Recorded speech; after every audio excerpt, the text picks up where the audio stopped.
नमस्कार, आपण पाहत आहात DM न्यूज मराठी, आवाज महाराष्ट्र। हिंदू संमेलनानिमित्त बिडकीनमध्ये भव्य शोभायात्रा, धर्मध्वज स्थापना उत्साहात। हिंदू संमेलन निमित्ताने विविध कार्यक्रमांचे आयोजन। फाल्गुन शुद्ध द्वादशी शनिवार दिनांक 28 फेब्रुवारी 2026 रोजी आयोजित हिंदू संमेलनाच्या पार्श्वभूमीवर बिडकीन शहरात विविध धार्मिक व सांस्कृतिक कार्यक्रमांची रेलचेल पाहायला मिळाली।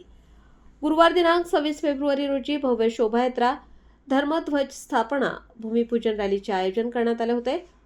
सकल हिंदू माता भगिनी, युवक आणि वारकरी संप्रदायातील भाविकांच्या सहभागामुळे शहरात भक्तिमय वातावरण निर्माण झाले होते। कार्यक्रमाची सुरुवात धर्मध्वज स्थापनेने व भूमिपूजनाने झाली।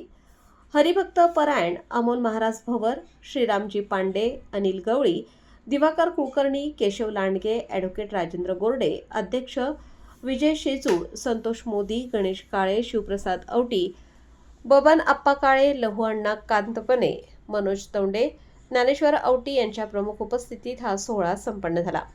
यावेळी सहाय्यक पोलीस निरीक्षक निलेश शेळके, जिल्हा परिषद सदस्य मनोज पेरे, सरपंच अशोक धर्मे, उपसरपंच किरण गुजर, युवासेना जिल्हाप्रमुख काकासाहेब टेके, ग्रामपंचायत सदस्य मधुकर सोगटकर, कल्याण शिंदे, सुभाष जाधव, नितीन वाघ, गणेश दाने, बाबा धर्मे, उमेश तिवारी, अनिल गव्हाणे, रवींद्र आगाज, ऋषिकेश आगाज, कारभारी सोनवणे, संजय औटी, विजय पडियाल, रोहित निनाळे, किशोर धर्मे, सोमनाथ निनाळे, मच्छिंद्र तांबे, गणेश मिसाळ, अक्षत हंसाटे आदींसह मोठ्या संख्येने नागरिक उपस्थित होते। श्री सरस्वती भुवन महाविद्यालयाच्या मैदानावरून शोभायात्रेला प्रारंभ झाला।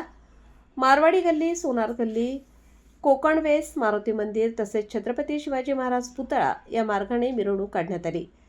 ढोल ताशांचा गजर, भगव्या पताकांचा फडफडणारा नजारा आणि वारकरी संप्रदायाच्या मृदुंग, वीणा, टाळांच्या नादात संपूर्ण शहर दुमदुमून गेले होते। महिला व नवतरुणांची भव्य उपस्थिती हे या शोभायात्रेचे वैशिष्ट्य ठरले। पारंपरिक वेशभूषेत सहभागी झालेल्या माता भगिनींनी कार्यक्रमात विशेष रंगत आणली। कार्यक्रमाच्या यशस्वी आयोजनासाठी विविध नियोजित समित्यांनी परिश्रम घेतले।